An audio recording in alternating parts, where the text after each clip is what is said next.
Hi, everyone, and welcome back to Sports Talk Weekly. I'm your host, Chris Jester, and I have an all-star panel tonight of some old faces and some new. First of all, joining me back again from last week, Randy Bellew. Randy, how are you doing? Hey, good evening, everybody. How's it going tonight? Doing great, fantastic, ready to talk sports. Excited to be back on the show again? Oh yeah, fantastic. All right, and then also joining us from last week, Craig Kellerman. Craig, how are you doing? I'm doing good, freezing my ass off from this chilly northeastern weather here. Are you guys going to get the warm temperature increase like we are here in Indiana? We're going to get a sweltering 40 degrees on Monday. Are you going to get any positive temperature over there? Well, a little bit above freezing, so yeah, I'm gonna go sunbathing. But we're supposed to get a little bit more snow on Tuesday, but I think for the most part, I think it's over. That's good. And then, joining us from much warmer Florida, Neil Wheeland. Neil, how are you doing? Doing good. The forecast down here projects during the week it'll be 75 to 82 degrees. Blow me. Right. And finally, from the Pacific Northwest, we have Josh Gomez. Josh, how are you doing? Hey, pretty good. What about you guys? Good. Welcome on the show. It's good to have you. Sorry you couldn't make it last week. No problem. Thanks for having me. All right. Well, last week we talked about the Super Bowl. Apparently, the U.S. Congress is getting involved in one of the NFL teams' potential name change. For a long time, the Washington Redskins name has been very controversial. A lot of people are offended. The name represents Native Americans. That's the design on their helmet. And Congress is really pushing for them to change the name. I haven't heard any suggestions of what they want to change it to. But, yeah, it's really unfortunate. I don't know. I don't think it's that big of a deal. A lot of people are apparently offended by it enough where Congress wants to get involved. But they're really pushing for Roger Goodell to force the Redskins to change their name. And I don't know. What do you guys think about this? We'll go reverse order. Randy, what do you think about this? Well, first of all, I think that Congress has better things to do. I agree with changing the name. It is offensive to Native Americans because there is Native American names such as the Florida State Seminoles that particular tribe endorses that they don't have a problem with it. I still think that if you really want the name change done, I think the power belongs in the fans' hands. Don't buy the gear, don't go to the games. I know that's hard because we're so focused on football in this country, but I think if that's a cause that is strong enough for you, I think that's what you need to do. But as far as political sides getting involved in this, I'm not a fan. I think Congress has a lot more things on their plate than changing team names. Yeah. I think they can endorse things. I'm okay with them giving their opinion. But as far as drawing up official things to try to get it done, I personally am not a fan. I'm totally with you on that. Craig, what is your opinion on the Redskins changing their name and Congress's involvement in this decision? I'm with him saying, I think Congress has a lot better things to do. And it's been, they're synonymous with the name. They've already created the franchise, and the fans don't really have a problem with it. I don't see how, what percentage of the population is really offended by this. Would they have to change Atlanta Braves too? Come on. How PC are we going to make it? It's professional sports. It's not like, I don't know. Yeah, I'm not particularly offended by the name. I can see why people are, but I haven't seen like a huge. It doesn't seem that important. I don't see it like huge on the priorities list. I don't see it as like a big thing people are greatly offended by. It's like very small scale to me. Neil, I know you're a big NFL guy. Do you have any? And you're a big Roger Goodell fan. Wink, wink. Do you have any opinions on Congress's involvement in this? If Goodell should be even anywhere involved in this whatsoever, and if the Redskins should change their name? It's rare I agree with Daniel Snyder on anything, but he hit the nail on the head saying telling Congress outright they have much bigger issues to worry about than this. Because on top of it not being that massive an issue being a football team's name, as recently as 9 or 10 years ago, about 90% of Native Americans surveyed said they did not find the team name offensive. And on this note, are we going to change the name of the state of Oklahoma, which is Choctaw for red people? It's an absurd double standard. and the majority of the contingent of people that are upset about this and offended is Middle America that's not even Native American, who've taken the stance of, you're not offended, so we're going to be offended for you, which inherently makes it ridiculous. Mm-hmm. Okay, Josh, what about you? Do you think the Redskins should have to change their name, and do you think Congress should be involved?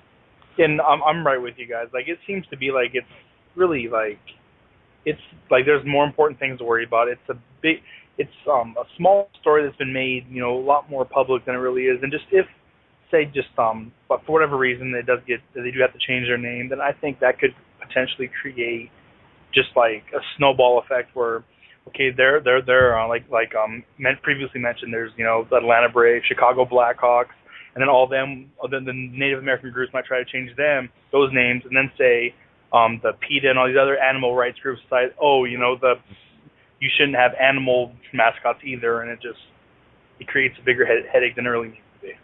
Yeah, like where does it end? Pandora's box, correct? Yeah. Exactly. I mean, if you take away that and the animals, what's left? There's like the Miami Heat. That's about it. Inanimate object. And then the Weather Channel will get upset, or something. Sarcastable. Yeah, that really is the route we're heading, unfortunately. Scoring update. Number 1 Syracuse just squeaked by with a victory over North Carolina State, 56-55. That was a very, very close game and probably very intimidating for Syracuse to get that close to losing that number 1 ranking. Well, they've been on the verge of losing for like a week and a half now. Yeah, they just keep finding ways to pull it out. So yeah, that's the mark of a great team. Yeah, like that game against Pitt earlier this week was insane. Yeah. Yeah, was that the game with the 35 buzzer beater while down by 2? Yeah, the 3-pointer. It was ridiculous. All right. Anybody else have anything else to add about the Redskins name change situation? I'm good. Okay. Well, if anyone listening to the show out there has anything they want to add in about this topic or anything else we're discussing tonight, you can call into the show at 760-512-7247. We'd love to hear your thoughts on any of the topics we're discussing tonight. We have a lot more to go over tonight. Here's some front office change news. The Cleveland Browns, once again, are starting over. They fired their CEO and general manager. Michael Lombardi is out. Joe Banner is out. Ray Farmer's in. He's going to be taking over all football operations. The Cleveland Browns are a mess. They have some talented guys there. Josh Gordon's talented. Who else? The tight end, what's his name? Jordan Cameron. Jordan Cameron's talented. They have a plethora of. They have 2 first-round picks, 7 in the first 4 rounds. They've got all the potential in the world, and they will always mess it up because they're the Cleveland Browns. It's true. It's really disappointing, I'm sure, for anyone who lives in Cleveland or anyone who's been a Browns fan for a long time, but that's just how it is. Does anyone have anything positive to say? Do they think maybe Ray Farmer can be the guy to turn Cleveland around? Anyone? Well, yeah. I mean, I think what they really needed was a management change, and they just needed more momentum. Like you said, bring it upfield. And I feel like if they just focus in on their goals, they have the potential to be a championship team. Okay. That's a good point. Neil, what about you? What do you think? I believe this is the 3rd front office change in the last 7 years. The last 5 head coaches fired out of the AFC North were all their head coaches. Mm-hmm. They've blown up the roster more times than I care to remember. I think they've had 15 different starting quarterbacks since they came back into the league. Mm-hmm. And there's no consistency whatsoever. So there's no chance to really build a plan. They're constantly hitting the reset button. I believe this really sums up the mess that Cleveland is and why they don't turn things around. In the last, I believe, 411 days, 3 different men have been employed as their head coach. Mike Patton, I believe, was their 7th choice, whereas in the last 45 years, Pittsburgh has had 3 head coaches. Mm-hmm. Actually, what's funny is Patton, he actually told the Browns, because they wanted to wait until after the Super Bowl to interview the Broncos offensive coordinator and the Seahawks defensive coordinator, and he told them honestly, like, okay, if you wait more than 24 more hours, I'm not taking this job. And they were like, crap, like, this is our next choice after them. We can't do anything. Okay, fine. And he forced them to give him the job. And, I mean, he's probably going to get fired in a year because the Browns coaches don't stick around. They haven't. This is a new owner, took over in 2012. The team is 9-23 since then. You know, it's really difficult. It's really, really difficult when you have that many coach changes because, you know, there's no morale there. You know, the team has nothing to work for. Like, what are they winning games for? You know what I mean? Yeah, there's no consistency there. You need to give the coach time to implement his philosophies and get the players he needs to fit in his schemes and give him time to develop a staff and get a rapport going with them. And if you fire him after a year, you're going to be starting over every season. And the point of rebuilding is to actually build towards something, not rebuilding every year. You can't rebuild every year in the NFL. You're just constantly going to be mediocre.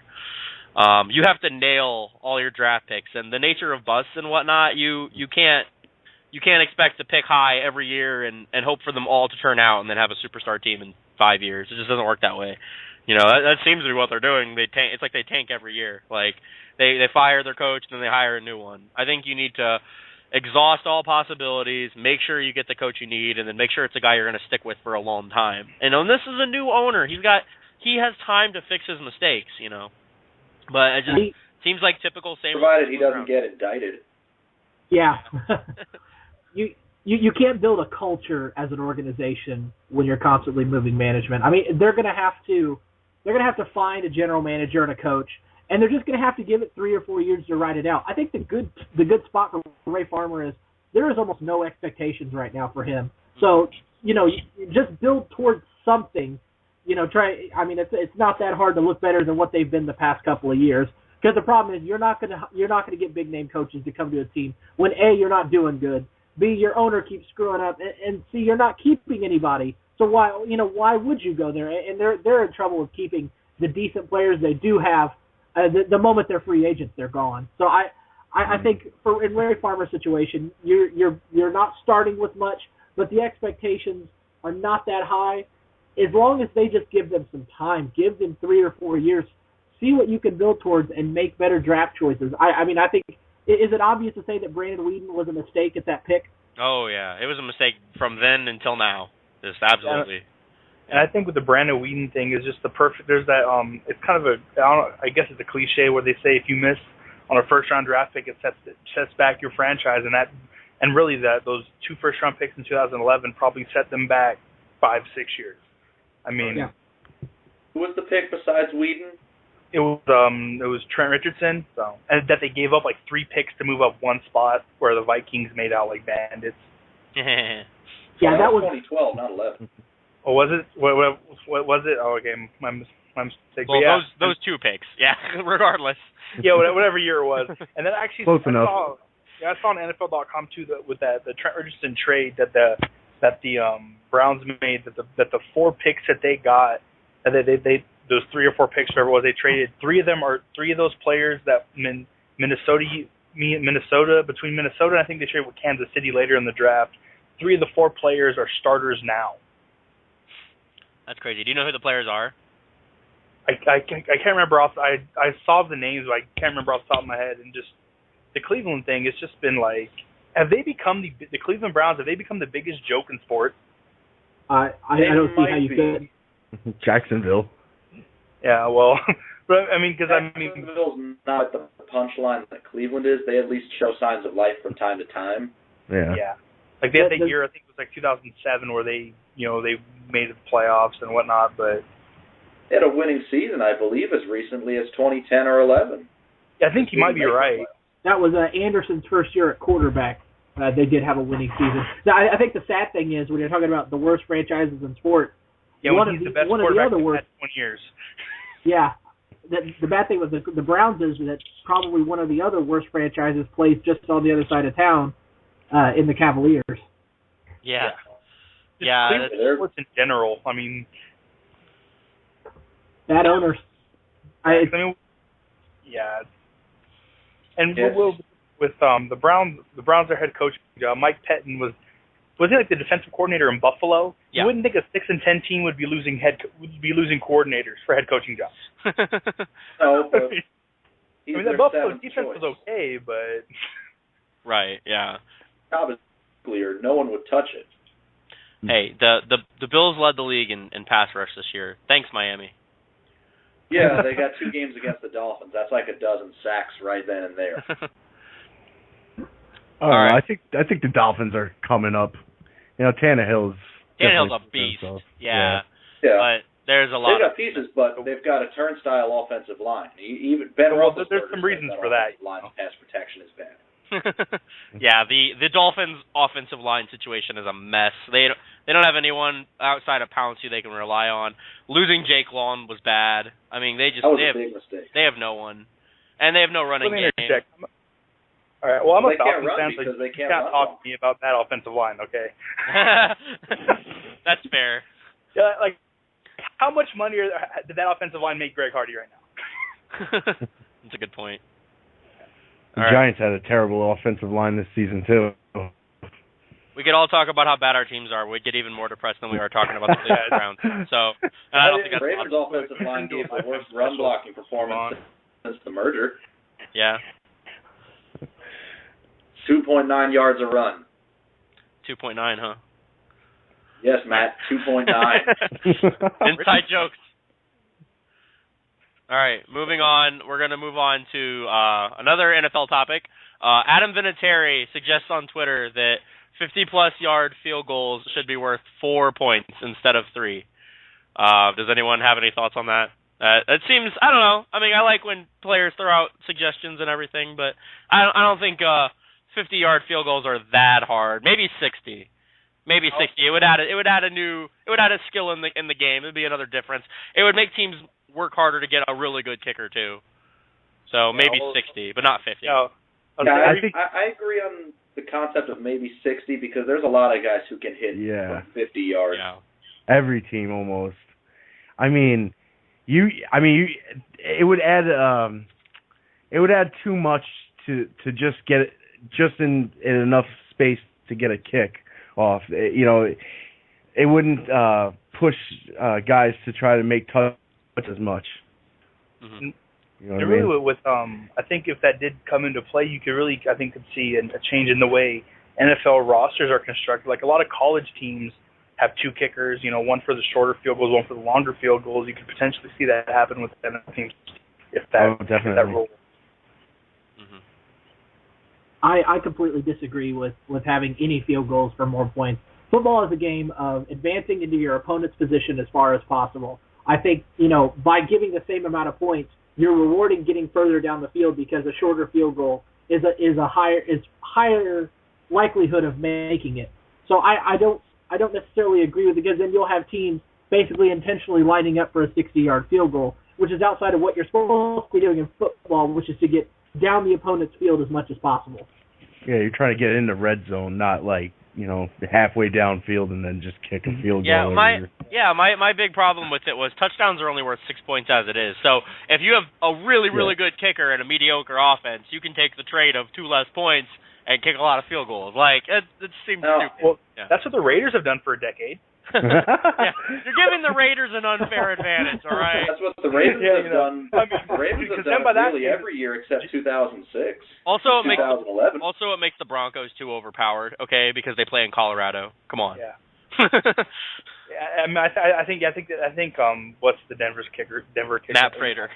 Yeah, I think he could probably kick a field goal from the parking lot. To be completely honest with you. Yeah. Justin Tucker could probably do the same thing. He routinely tries 70-yarders in practice. Yeah, that's a fucking beast. Jesus. But the trade-off is if you miss a 60-yarder, the other team has the ball past midfield. Mm-hmm. Yeah. And then just on the topic that was brought up a little bit earlier when there was just with teams trying 60-yard field goals or whatever, you can kind of make the case too that sometimes teams, at the end of the half or at the end of games when they're down by 3 or 2 or whatever it is, teams don't necessarily go for the touchdown anyway. Mm-hmm. Yeah, this is true. depending on how much time they have, sometimes they don't even necessarily go for the touchdown. Yeah, like I remember the Packers and 49ers playoff game this year was kind of anticlimactic with Colin Kaepernick marching them down the field, but once they got, I think, past the 40-yard line, you knew what they were doing. Kind of just takes away from the suspense of it, but that's a different discussion. So we're all on board. When the score is tied, it is what it is. Mm-hmm. Yeah. So we're all on board with Vinatieri being nuts, and if they would change anything, it would have to be 60-yarders. 50 is not long enough. Yeah, or even say a 55-yarder, because those aren't automatic. Mm-hmm. Yeah. Even then, I think it's crazy. Even then, because then it kind of adds like a circus aspect to the game. I think when field goals are worth half the points touchdowns are worth, it's fine. When you're pushing it closer towards the other end of it, then it's a little different. I think it's perfect. It makes perfect sense for a field goal to be worth exactly half of a touchdown. Here's another thing we can talk about too. This is actually really relevant. Roger Goodell wants to get rid of extra points. Like what kind of suggestions do you guys have? If they were to eliminate extra points, would every team have to go for 2? Would there be some other way to? Another solution was to just give the team the extra point, because he says the extra points are too easy, but in that case, you're giving them the extra point. So what's the actually what I read was that he wanted to just do away with the extra point, and like if they just decide to just not, the team decides not go for 2-point conversion, they would just give them the 7 points, or they'd have the opportunity to go for the 2-point conversion, but if they didn't get it, they go back down to 6. Because I think they said of over 2,000 extra points this last season, only 4 were missed or something ridiculous like that. And it would shorten the games a very marginal It would practically shorten them a whole commercial break, because you get a score, then a PAT, then a commercial, then a kickoff, then another commercial. Mm-hmm. And sometimes you'll even see commercials between the touchdown and the PAT. Yeah, it shows a review, but I mean, let's be honest though. If they get rid of the PAT, they're not going to do away with those commercials. Those commercials are still going to be there. Yeah, I mean, true. The NFL, it's like a $9 billion industry. They're not going to give up any money. I mean, 10 or 11, I think, but still. If you think the extra points are too easy, then move them back 10 yards. I don't understand that. Well, I think it's too easy. Then make it more difficult. Or if you want to get rid of the kicks, you could go for 1 from the 2.5-yard line, like a 2-point conversion is now, and then make the 2-point conversion from the 5-yard line if you want to do that. I mean, I don't understand.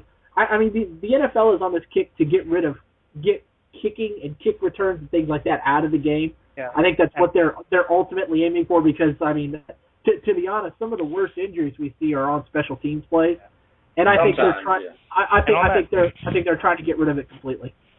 And the interesting thing about that, too, when you talk about getting rid of basic special teams, I'd imagine that of a 53-man roster, they're probably close to 10, I'd say 9 or 10 people on an NFL team. That's their only job. So if you eliminate, the kickoffs and things like that, there's so many more basically NFL players that'd be out of jobs because of that. So there are some great players that are just good special teams players. Like Kasim Osgood for the 49ers is a fantastic special teams player, but he can't play anything else. Mm-hmm. Exactly. Steve Tasker, Brendan Ianbadejo, what's his name? Heath Farwell. Mm-hmm. Yeah, there are plenty of players that consistently make Pro Bowls as special teams players, or just have really, really good seasons. But you take away special teams, and they're just useless. So I think special teams are a necessary part of the game. It's a 3-phase game. There's offense, defense, and special teams. Special teams are extremely exciting. Take away an aspect of the game to eliminate injuries is ridiculous. It's a physical game. Yeah, I was going to mention that. There's no I don't think there's legislating the violence out of a sport that's inherently violent. Mm-hmm. Yeah. Like, I don't think in the NFL game, or just a football game in general, I don't think there's a more exciting play than a kickoff or punt return for a touchdown. Yeah. It could sway a game. Touchdown. Maybe a pick return.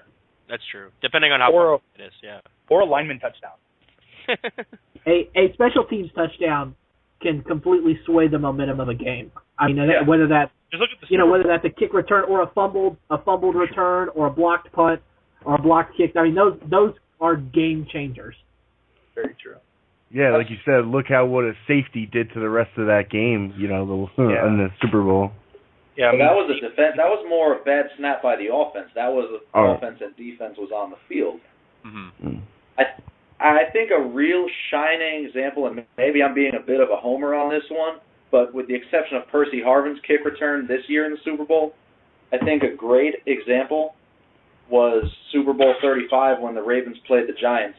Just after the Giants took a kickoff return for a touchdown to pull within 10, I believe his name was Jermaine Lewis, runs one right back for the Ravens, and that effectively closed it. It made it 24-7 and broke the game open.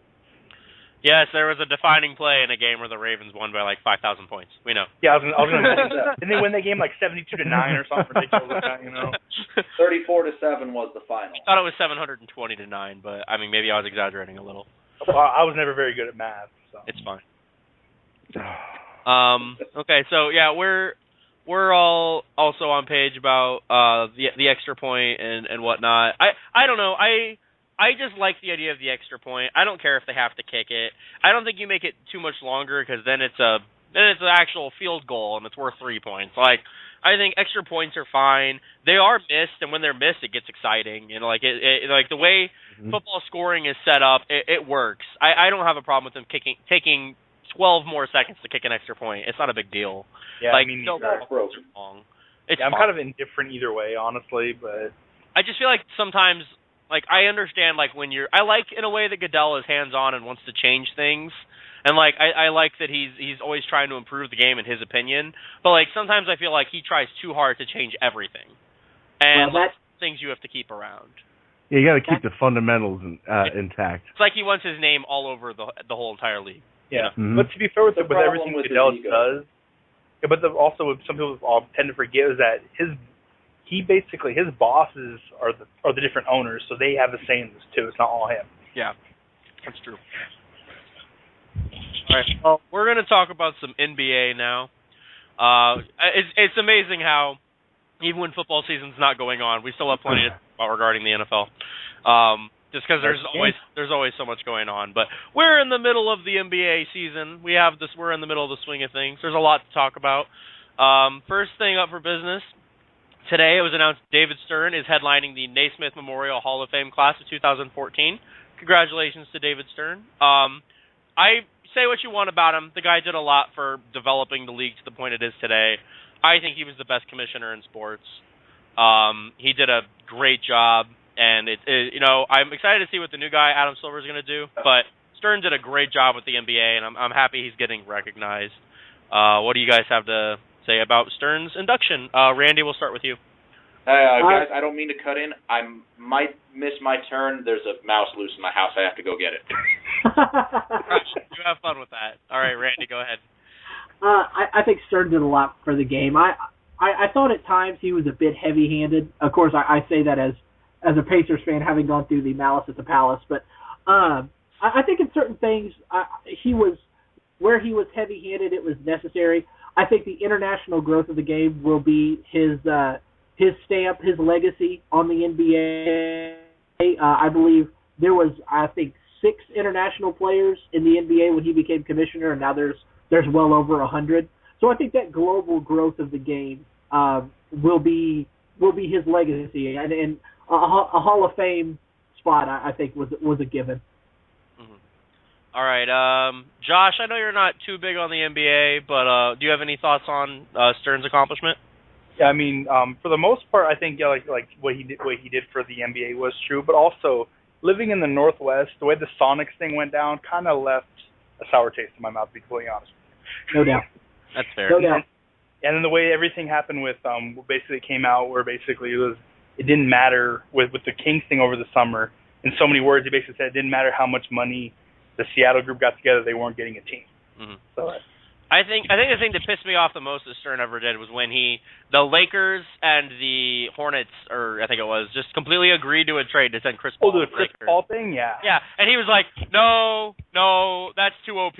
Chris Paul and Kobe on the same team. Yeah. And he just negated the trade. I'm like, you can't get involved. You can blame LeBron James for that. Super team, okay. I mean, yeah, well, I mean, at the time, the NBA did own the Hornets, so that's a loophole. That's such bullshit, though. But still, when I saw that happen, I was just like, "You got to be kidding me!" That was a fair trade, I thought. They were getting a lot for Chris Paul, and he was going to leave anyway. They ended up trading him to the Clippers, like whatever. Yeah, wasn't Gasol involved in that trade too, or something like that? I can't remember exactly. I don't remember if it was Gasol or if it was like Bynum or somebody, but they had it was one of the two of them, and I think like a draft pick or two or something ridiculous or something along those lines. Mhm. Yeah. It's silly that he got involved in that. Like, even if the NBA technically owned the team, a lot of people were mad who weren't even Laker fans. They were just like, how can you get involved in that? Like, that's ridiculous. You're the commissioner. Like, the commissioner shouldn't have been in charge of the team anyway. If the NBA quote unquote owned it, then someone else should have been in charge of running all the basketball operations. Like, Stern shouldn't have been running things like that. That's absurd. So, like, they should have hired like an actual, like, basically a GM. Yeah, exactly. Craig, what do you think about David Stern's potential induction and a future induction into the Hall of Fame, and what do you think about how Stern robbed the Lakers? Robbed the Lakers. I don't know, man. I mean, despite his reputation, he did earn his spot. I mean, he did a lot for the NBA and the Lakers. Yeah. For them, definitely. Yeah, but very well deserved, and I'm excited to see his speech, and I think that it's great. It's a good thing. He made some questionable decisions over his time, but the NBA was making hardly any money when he took it over to now making tons and tons and tons of money now he left it. So he left it in good hands. He definitely did a good job, and he deserved his place. Yeah, I mean, under his watch, I think they probably went from the number 4 sport in America to the number 2. So that's something to be commended. Right, and it's really like they hit the ceiling because you can't trump the NFL. So yeah, nothing's beaten the NFL. Where they got was fantastic for what he was able to accomplish. He's definitely deserving of this. Well, I think Neil is off house. He's running around. Okay, so we're gonna move on. Some semi-small news. It's kind of surprising to me a little bit. I thought he would try to test the free agent market. Carmelo Anthony says that he would take a pay cut to stay with the New York Knicks. He is adamant that he's not testing the free agent market. He has no interest in playing for anyone but New York. So Carmelo taking a pay cut, potentially willing to take a pay cut to stay a Knick. We'll see if he actually sticks with this when the offseason comes around. I've heard the Knicks potentially would have considered trading him before, not being sure he'd stay, but he seems pretty adamant he's going to stay. Greg, you're a Knicks fan, aren't you? Right? Yeah, I mean that's dedication, man. That's a guy that shows a lot of love for his team. You know. Yeah. I expect that. Yeah, he's one of the best scorers in the league. So if they can hold on to him and get rid of some bad contracts, they can build around Carmelo. That'd be good for New York. Yeah, for half the money, it's like a sale. Okay, Neil, why don't you go ahead and give us your thoughts on the David Stern situation really quick since you were gone. While I do think it's a little self-serving, he gets to bypass the 5-year wait. I think we all know he was going in anyway. Mm-hmm. He did an amazing job to grow the game, and while he wasn't perfect, the good far outweighs the bad. Mm-hmm. Yeah, for sure. If anyone has any thoughts on David Stern's future induction in the Hall of Fame, give us go ahead and call into the show at 760-512-7247. We'd love to hear your thoughts. We're gonna switch back to the Carmelo Anthony thing. We were just talking about Carmelo is willing to take a pay cut to stay a Knick if that's what it takes for them to build a good team. What do you think about that, being in New York but not being a Knicks fan? I think it sends a great message in the locker room that he's committed to building a winner there, for starters. Unfortunately, even if he cuts his contract down to $1 for a season, Knicks are still over the cap and can't give anything but the mid-level exception on account of Andrea Bargnani, Tyson Chandler, and Amari Stoudemire's contracts this coming off season. So while it's great in the sense that he's willing to cut out his own pay to bring more people in, they still need to move at least Bargnani and Stoudemire's deals before they can do anything with that. Yeah, Stoudemire got that max deal, and that was a huge mistake because he's just not been healthy since then. That was awful. That's just crippling them right now. And then trading for Berniani's massive contract was also really stupid. That was not smart, but the big thing that I don't think anyone really remembers was the Carmelo trade when they swapped point guards with Denver, Raymond Felton for Chauncey Billups, and as a result, the Knicks used their amnesty clause on Billups so they could bring in Chandler instead of just keeping Felton, who was in there on the cheap, and instead they would have been able to use the clause on Stoudemire at this point. They would have freed up $24 million in cap space annually. Yeah. Yeah, I think NBA stars make the most money out of any sports. Baseball. Too. Baseball does. Yeah, baseball. Yeah, I thought it was baseball. the NBA. Baseball players make ridiculous money. Yeah. Yeah, especially like pitchers and stuff.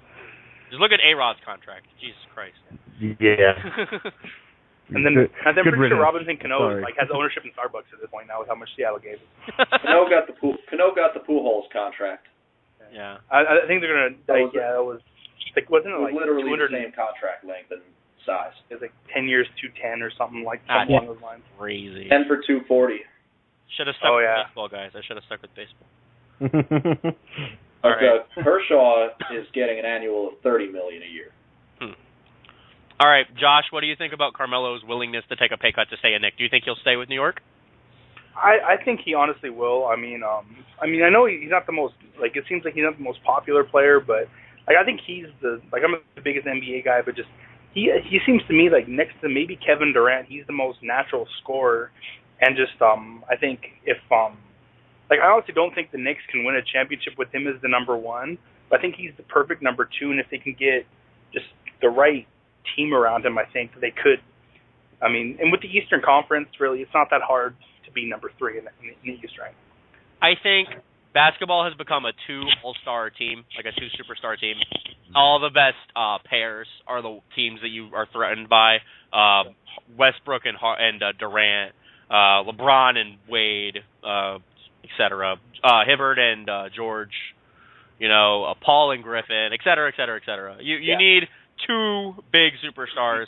I consider Melo a one. I consider him lower on the one scale behind like LeBron and Durant and whatnot. But I definitely think Carmelo's a one. I can't think of many people you could pair with him. Maybe like Chris Paul would be the only person I could think of that would actually could potentially go to New York and would be in a little bit better than Melo. Like if they could somehow be able to pair him with like a true point guard, like someone like Steve Nash in his prime. I think that'd be the best for Carmelo's game. Yeah. Yeah. He's an underrated defender, I think, sometimes. Like, I've seen him play really good defensive games, and people act like he can't play defense at all. Yeah. That's not true. He can. In fact, the Kobe argument for a long time. Jump in on that. I would say he does. It's always a matter of if he's willing to, though. And he does, but having lived up there for a few years and living in a house and a family of New York sports fans, I'll say this. Really, with the exception of Derek Jeter and the Islander greats that won Stanley Cup trophies in the 80s, no one besides Mariano Rivera gets any appreciation while they're there. Mm-hmm. True. My brother is already, and for months, has been trying to hopefully run Carmelo out of town, thinking they'd be better off without him. You don't think Jordan made a big-ass stink while he was playing? Yeah, everybody. In regards to getting help, not so much because he didn't have a choice in the matter. He signed an 8-year contract, 3 seasons in. He was stuck in Chicago whether he liked it or not. Oh, I'm glad he was.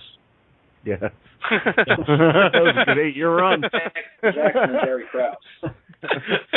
The guys who managed to trade Olden Polynice for Scottie Pippen. Woo! That was a good trade. Hey, all right. Nothing is ever going to be as bad as that Pau Gasol trade. Okay, come on. Chicago should they The really trade the Lakers got Kareem in was very, very, very, very one-sided. Yeah. What were you saying, Josh? Kobe. You could thank Portland for that. Yeah. Yeah. I don't remember the guy they drafted, but they should still be crying about it. They also fucked up and didn't draft Kevin Durant, so yeah. Yeah, Stambu, yeah. Portland, and they also, Well, in the Blazers' case, it's just bad luck. There's no indication that none of these big men they drafted could play at that. But it is too. with Portland, it was just they had such a terrible medical staff. Like with Brandon Roy, when he was coming out, he was I think it was Pac-10 at the time, Player of the Year. He had all the credentials to be one of the greatest players of all time, but they just mishandled his knee injuries, and now the poor guy could barely walk. Mm-hmm. Yeah, That's Portland's had some horrible injuries. And like Greg Oden too, it's not like when he is healthy, the 12 minutes a year, he's not a dominant big man. It's just he had the body of a 40-year-old at 18. Mm-hmm. And he looks like he's 62. That's true too. He does look pretty old for a guy who's 25. I keep thinking he's Morgan Freeman. He's not quite that old looking. Never played God. Yeah. On the court. But in the same room at the same time, huh? Yeah. We're going to go ahead and move on to the Pistons firing of former head coach Maurice Cheeks, also coached for the Philadelphia 76ers before Detroit. This isn't that surprising to me. Detroit's a friggin' mess. They've blown money on free agents multiple times the last 10 years. The Ben Gordon mistake. I'm still laughing about that, by the way. Don't forget Charlie Villanueva. Same year. And now this year with Josh Smith and Brandon Jennings, they blew all of their available cap space on those guys. Those two are good B-tier superstars, but they're not, championship-winning players. And the Pistons are horrible. They're the 9th seed in the East right now, which means they're a lottery team. And they have no direction. And it's kind of sad for a franchise that used to be one of the greats in the NBA. They've got some talented players there, but they just can't piece it together. Like, if you'd tell me a team with Brandon Jennings and Josh Smith would be, 23 and 28 or whatever they are, I'd have been a little surprised. Because, especially in the East, you'd think they could pull more wins out than that. Granted, I will say, the division they play in is the toughest in the East. Indiana, Chicago, Detroit, Cleveland and Milwaukee is the division. When Cleveland before a few weeks ago, when Cleveland was completely a mess, they were fairly competitive for a 4th place team in the division. Milwaukee's terrible, but Indiana and Chicago are both very tough teams to have to play with in your division. So give them that. But you could use a slump buster. Yeah. The East is just awful, and the fact that they're so poor in that regard is just really surprising to me. Detroit's been a mess for a while. We're going to go ahead and go on to Neil. Do you have any thoughts on the Pistons situation right now? Firing Cheeks, was it the right move? I don't think it necessarily was. You're 50 games into his tenure. Unless the team had outright quit on the coach, then I don't think you can justify firing a guy. I think the bigger issue is probably Joe Dumars, which makes me sad because personally I like the guy. But you look at it, Detroit's had, I believe, 8 head coaches since 2000. They've gone through, I think, 4 head coaches in the last 6 years. You mentioned the Ben Gordon, Charlie Villanueva spending spree, which clogged their cap space for 4 years. And then when they have, Andre Drummond and Greg Monroe in the front court, they spend all this money to bring in Josh Smith and stick him at small forward where he'll be inclined to shoot long J's. He's shooting a career worst 42% from the field, 23% from deep this year, to go with his usual Shaq-tastic numbers at the line. And then Brandon Jennings, you add his awful defense that he plays to the fact that he can't shoot either. He's shooting 38% from the field, 34% from deep. You've got a lineup that I've nicknamed depth to floor spacing. So it doesn't really matter who the head coach is when you have that mismatched a roster. If that's your best you're putting out there, how bad is your bench? So you've got a complete train wreck on offense. So Mo Cheeks was certainly not the biggest problem, even if he wasn't that good a coach, which I'm going to guess he probably wasn't if he's been fired a few times before. But the owners always look for production. It's production. When they see these guys going down, and the coach is the first to go. And I don't really blame it for firing him either.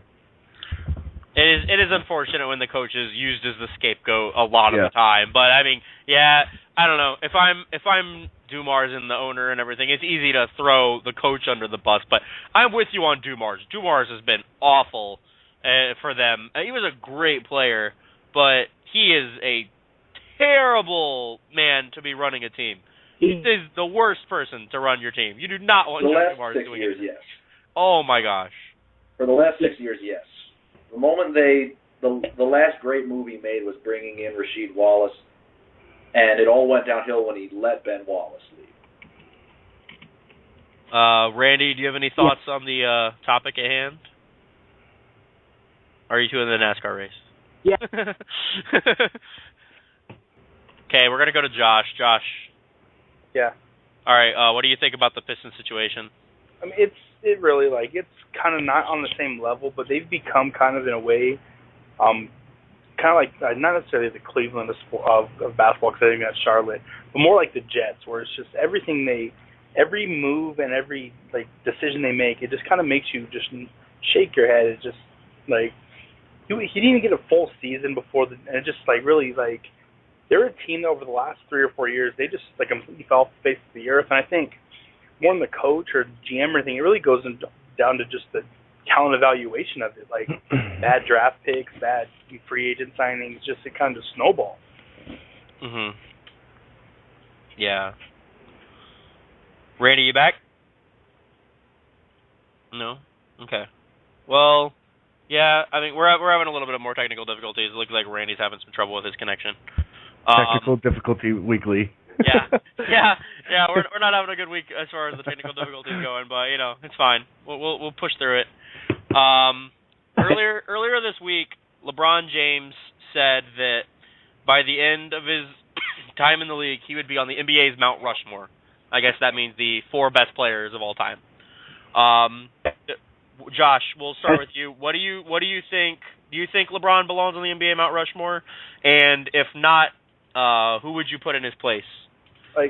Well, maybe not right now, but I do think that just when it's all said and done, you could. It's going to sound crazy just now, but you probably could make a case for him being the greatest basketball player of all time. I mean, it's just there's never been a player that has just his combination of just ball handling skills, size, speed. He really if you were going to build a basketball player in a factory, LeBron James would you come out with. But it's just, I think it's just maybe I think it was just the wrong thing for him to say right now, just because for him the Jordan comparison that I be clean honest with you I hate, because he's more Magic Johnson than Michael Jordan, but it just that's what we've been getting fed to us since he was 17 years old.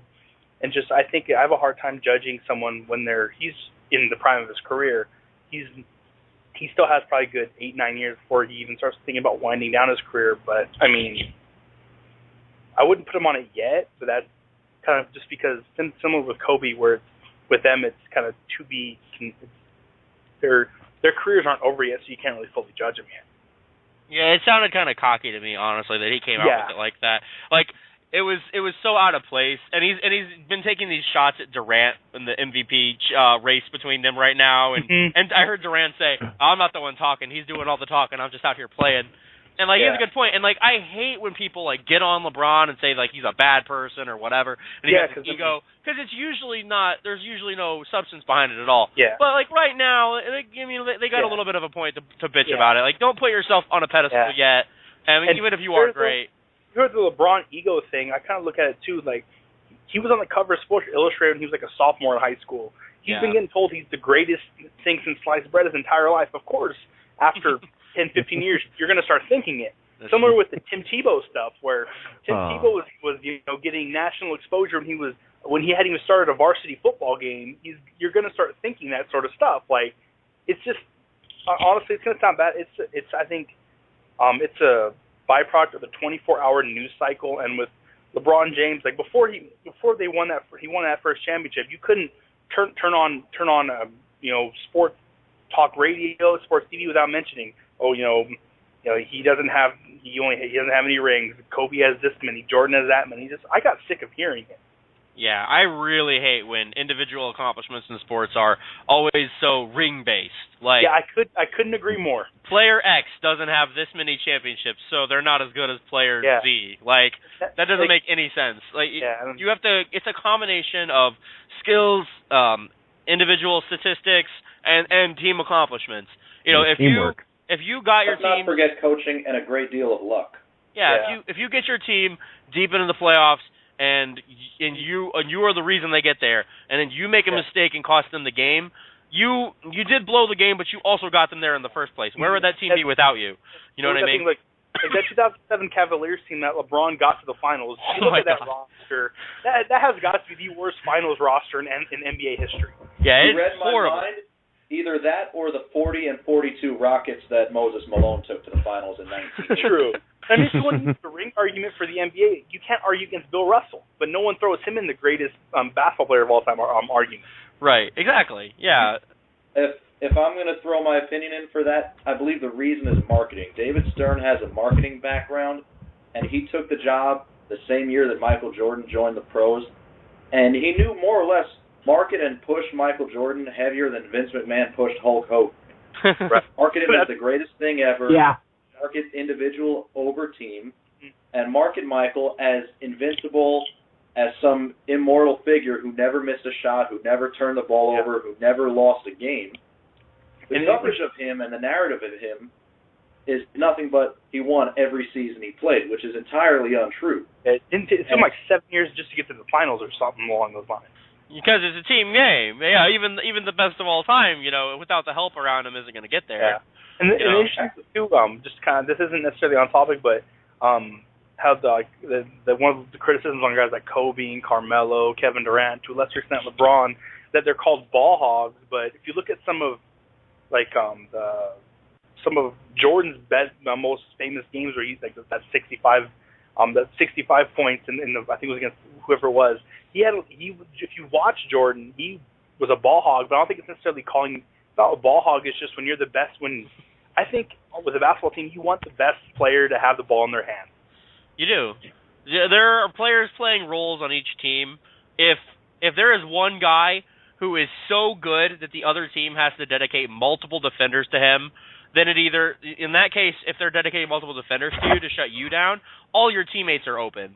And if they're only able to leave one guy on you, and you know that Jordan or LeBron or whoever is going to dominate that one defender, of course every time you want the ball in his hands, because it's about getting the most efficient shot opportunity. You want your best scorer taking the shot.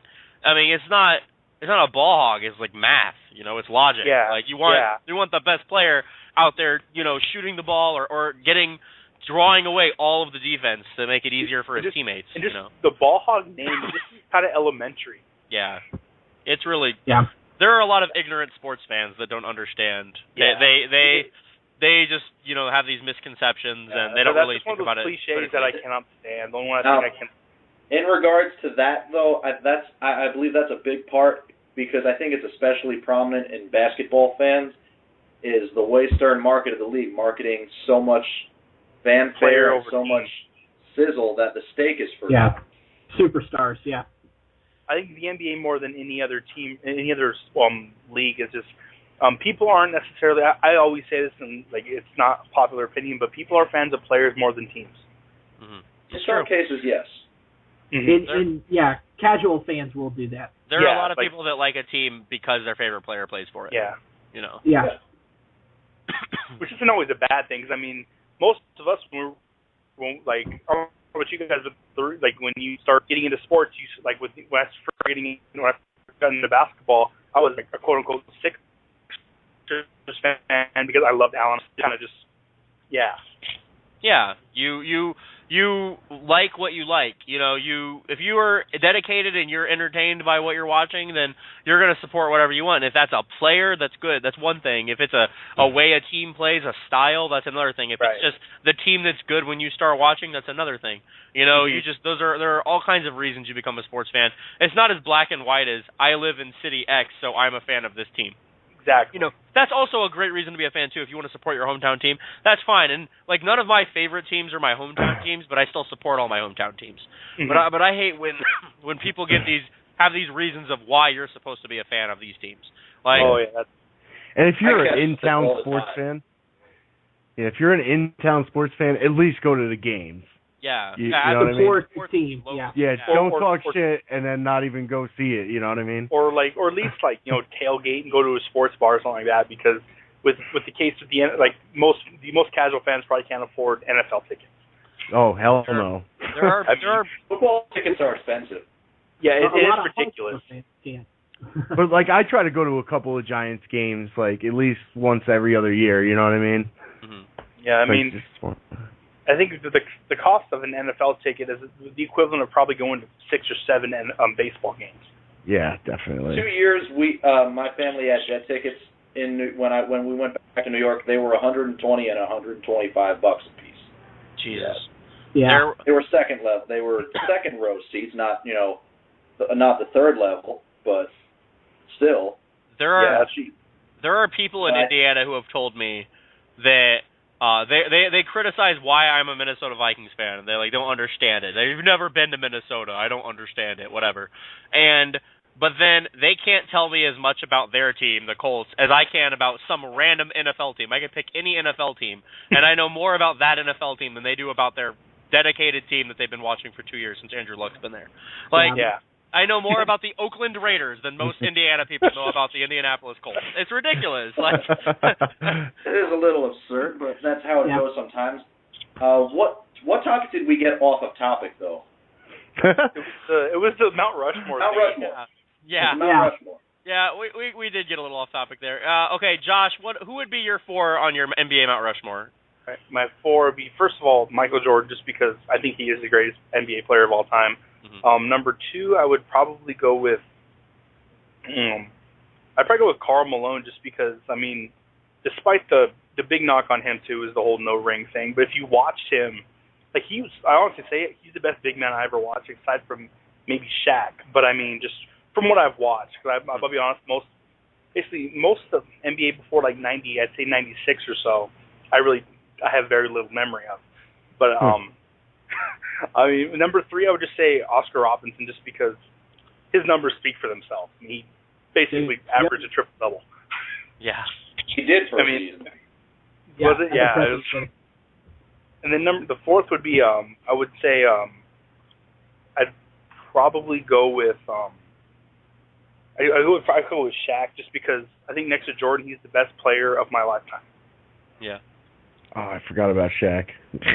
Okay, Craig, do you want to do yours? What would be your NBA Mount Rushmore? Definitely Jordan, Pippen, probably LeBron, and Kobe. I really like the first 2. If you really wanted to suck up to me, you could have thrown Derrick Rose on there too.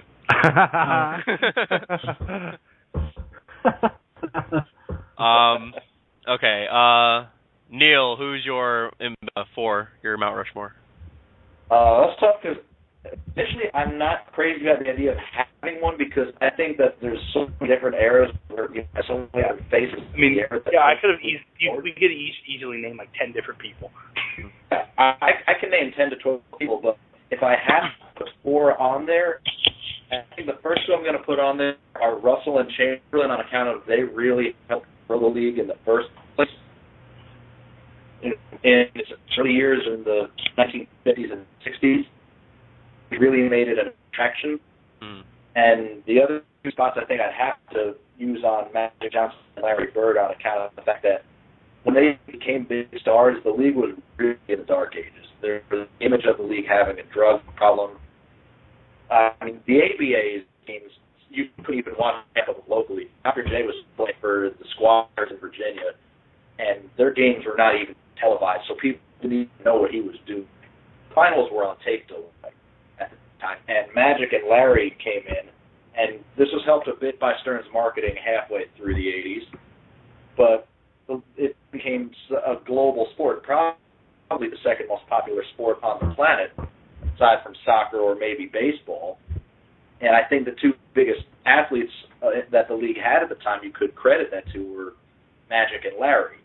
Mm-hmm. So I don't like the idea of a Mount Rushmore, but I think if I had to pick 4 guys to put on there, I'd probably go with Wilt and Russell and with Magic and Larry. It's sacrilegion that Michael Jordan is not on your Mount Rushmore. Yeah. You mean The angry thing is, mob outside Michael your house? wouldn't have had the chance to go hit the grand slam if the rest of the guys didn't load the bases for him. I guess. All right, Randy, who's your 4? Magic Johnson, Larry Bird, Kareem Abdul-Jabbar. Yeah. Pure scorer, pure shooter, pure passer, and pure big man. And people aren't going to agree with Abdul-Jabbar, but he revolutionized the center position in the NBA. That was my actually exact 4. I Michael wouldn't say revolutionized, but I do agree that you can't leave him off. Michael Jordan is the most famous basketball player of all time. Famous athlete. You go anywhere, everyone in the United States, probably the world, knows who Michael Jordan is. He even did baseball. He even golf. He did a lot of shit. He's considered the He best saved the basketball Looney player Tunes of from all a time. race of aliens. He did Yeah. that. That's true. LeBron can't say that. It's true. Most people consider Michael Jordan the best basketball player of all time, and he's honestly considered by a lot of people the best any sport of all time. Like, just overall, Michael Jordan's the most famous, best player ever, so he has to be on there. Magic and Larry really helped get the NBA to where it became. Their rivalry was huge. The Lakers and Celtics. And the it was the original NBA rivalry, I think. Yeah, it was. Like, they really... Either that or Wilt and Russell. Yeah. True. And then the other one, I think Kareem's the only person you can even make an argument for to rival Jordan as the best ever. Kareem has ridiculous scoring numbers, and he played forever, and he was good on every team he played for. 20 years, 19 All-Star appearances. He averaged 25 points on a 20-year career. He won 6 MVPs. He won Finals MVPs 14 years apart. League's all-time leading scorer. There's the sky hook. He retired the league's all-time leading shot blocker. And the first 4 years of his career, they didn't even credit blocks as an official stat. So only the last 16 years they credited them. Mm-hmm. So he might still be at the top of that list if they credited them when he started. I've heard people make legitimate arguments for why Kareem is better than Jordan and almost been convinced. So and I'm a Bulls fan. So I definitely can see, and I can't leave Kareem off. Anyone who's the obvious second best player and is pushing Michael Jordan as the best ever, he deserves to be on there. And you can't leave Magic and Larry off because they helped make the NBA what it was.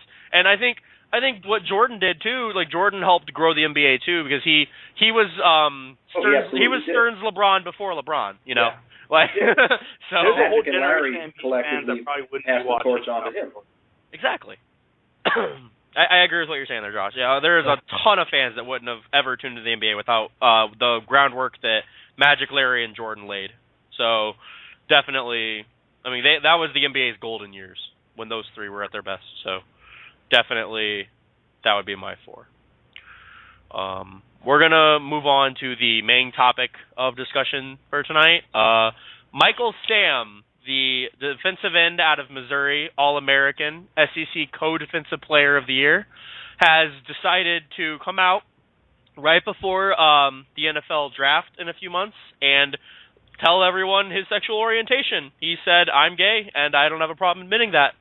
And I think that's a very courageous thing for him to do. Very bold. I don't want to say it's stupid. I don't think it should matter what his sexual orientation is. I think it's a big step for him to come out and say this. He's going to be, if he gets drafted, which he should because he's such a good player, he was projected a third-round pick before this even happened, and now people are saying he might not even get drafted, which is ridiculous because this should have nothing to do with anything. It's disgusting that the world is such a silly place that we care that much about something like that. That this is even news in the first place. That, like a player that good would not even get drafted now. Some team has to take a chance on this guy. There's no way they won't. I think it's absurd. I think it's bold of him to say it. I don't think he should be ashamed of who he is. He should be able to come out and say this if he wants. And I think if a NFL football player, this is 2014 and this has never happened. Anyone who's a former player, the former players have come out and said that they're gay and stuff, but no one ever actively in the NFL or about to be in the NFL has ever come out like this. And I think it's great that he did it. Also, I mean, like, just the idea that, his draft stock would drop, like, I don't get it. I think part of the reason his draft stock might have dropped is similar to I mean, it's not necessarily the same, but with the Manti Te'o thing, where teams had to start thinking with the distraction of his, of his sexual of him being a homosexual, with the distraction that could potentially cause outweigh the likely production he would put on he would give you. It's something really teams, I think, as much as everyone's trying to be politically correct about it, it's something that every team's going to have to consider when it comes to him on their draft board. Absolutely. Regardless of how you feel about his sexual orientation, whether he's drafted or where he's drafted or anything like that, should be about how he plays football. Can the guy play? And exactly. And I think the best thing about him coming out right now is there's no excuse. It's out there now. He can go into the combine. You can look at his numbers against other draft players. Guys in the past that it was rumored. There was another player, and I can't remember who it was rumored that he was gay, and he was on the team the next year. And there was, was it because of his orientation? There's no excuse now. It's out. I think the distraction of it is going to be, you weeks of the season, and then I think he'll just be a football player. I think that's the main thing. Just let him be a football player. I just think the how it actually came about. Like, I don't know if you guys knew this, but he actually came out to his teammates last summer during it was a team building exercise that they went where the team broke off into, and that's how he did it. And I think that distills the myth that a gay player, an openly gay player in a locker room would destroy a locker room, because I mean they were a missed field goal away from 12-0. And I mean it was like 12 sacks this year, so obviously the stigma of a gay player in the locker room didn't affect them at all. And it shouldn't. It shouldn't matter, as long as people are comfortable in their own skin. They shouldn't care what other people's sexual orientation is. It's kind of absurd. It really shows the difference between to his teammates at Missouri and what the NFL players that have been, like you guys. I know some of the tweets like D'Angelo Williams and Dante Stallworth, where they're all they're fine with it, and it shows the difference that compared to some of the. I think it was the Peter King article where there was all those anonymous NFL executives that were saying, the league isn't ready for it. All these archaic things, and it really shows, I think, the strides that the gay rights movement has made in the last 20 years where, being gay, let's be honest, it still is relatively taboo, but compared to what it was 10 years ago, I think it's only a matter of time before, I think when we have kids, and they get older, they're going to be like, wow, there was an openly gay player in the NFL before 2014, because in another 10 years, it's probably going to be normal. Mm-hmm. I just don't like the idea of an openly gay player, because I don't think it's anyone's business what your sexual orientation is. I just think let these guys be football players. Let them let them just be that, gay, straight, whatever. I think like I said, regardless of how you feel about it, I think we put too much on sexual orientation. Like I said, just let him be a football player. Can he play or not? I think it should be as simple as that. It shouldn't matter race, religion, sexual preference, anything like that. Just let him play. If they can play, find a spot on a roster for him. I'm strongly inclined to agree. I think it's an issue of our society needing to dig into the lives of so many people and so deeply in on people that we see on our TV sets that we feel some need to know about them personally. If we don't know them personally, I don't think we even really so much have a right to. He plays football, and if he plays football, does he play football good? If he plays ball good, I want him on my team. Yeah. If not, I want him on some other team so that we can, take advantage of him sucking at football. Yeah, exactly. I think the reason it's more news story than anything, honestly, is just that it's the first time it's happened, and just the timing of it. He threw all this out before he was even in the league. So I mean, he kind of just. I think, but from what I heard too, is that some scouts and these NFL the scouting and everything, it was kind of known, but it was just kind of a secret. And I think what he was afraid of, I can't speak for the guy, but I think what he was afraid of maybe happening was that some regional scout gets fired and wants to make a buck, so he's I'm gonna go to all the papers and announce all this stuff. So I think he just wanted to. I think kind of just take control of it before it could potentially have gotten out of hand.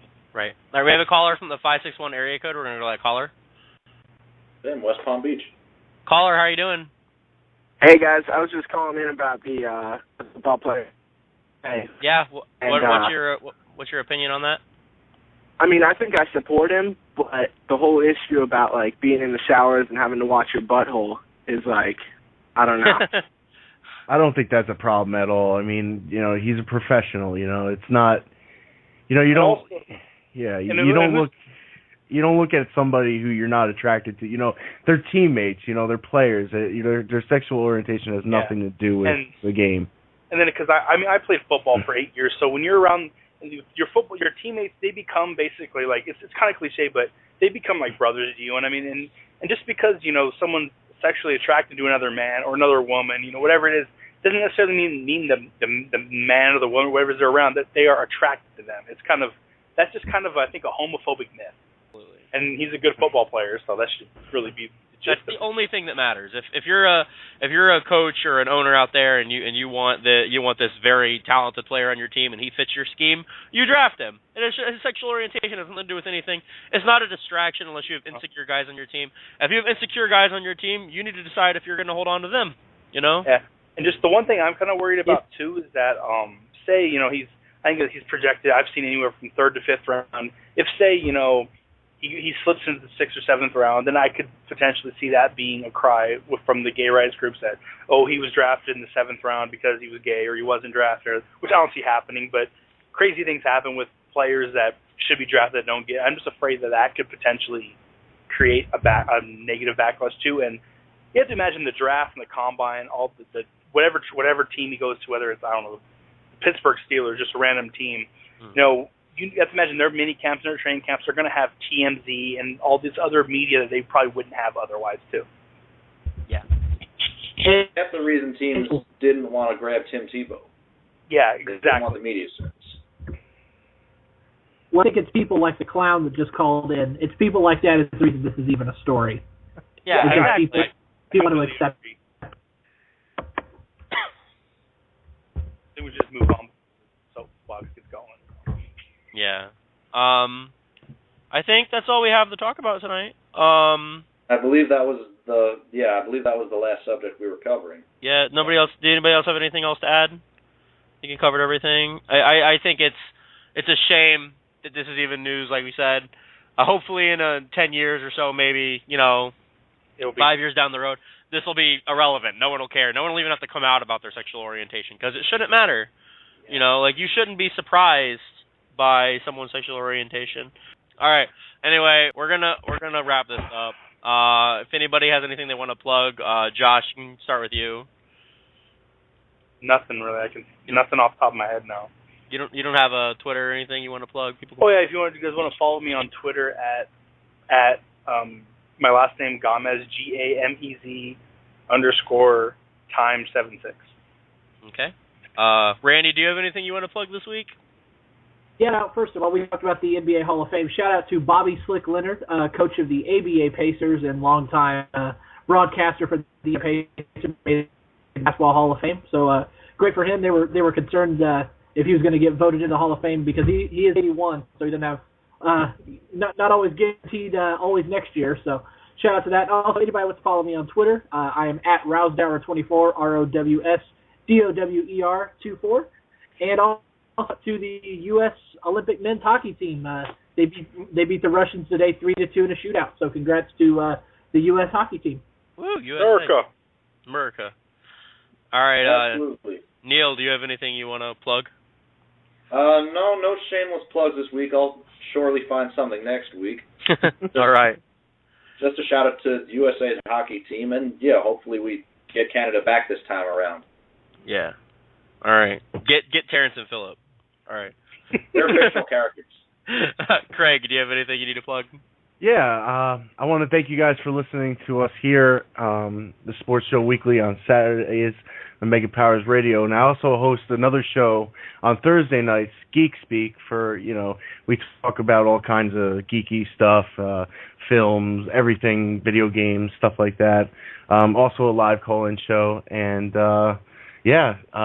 if you want to check me out, I'm on Twitter at Craig Kells at Twitter, and Facebook, Craig Kellerman. Thanks for listening. We got the guy running the boards, Mike Payton. Mike, do you have anything you need to plug? Well, I guess the only thing I will invite people to do is currently going on. Chris Dace, a fellow host here on Mega Powers Radio, is doing a 24-hour gaming marathon. I'm talking it's literally going on right now. Head over to fanboysanonymous.com. Look for Daysacular Gaming for a Cause. He's going to be playing video games all night tonight, all the way into tomorrow afternoon. They're doing it to raise money for St. Jude's Children's Hospital. It's an excellent cause, so please go check them out, root them on, whatever game they're playing, and donate generously if you can, because it's always good to raise money for children. It's for the children. Yeah, Chris is a great guy. If you want to support that, you definitely should do that. Tune into there right after the show. You can follow our show on Twitter at Sport Talk Weekly. You can follow us on Facebook at facebook.com/sportstalkweekly. We're on iTunes and Stitcher Radio and YouTube now. So you can follow us on all those avenues as well. You can follow my personal Twitter at @ThatJesterKid as well. That's everything we have going on tonight. So, I mean, it was a great show, aside from a few bad callers. Hopefully we don't have any more of those next week. Tune in next week on Saturday at 9 p.m. Eastern Standard Time. And thank you for listening. Hopefully you guys will tune in again next week.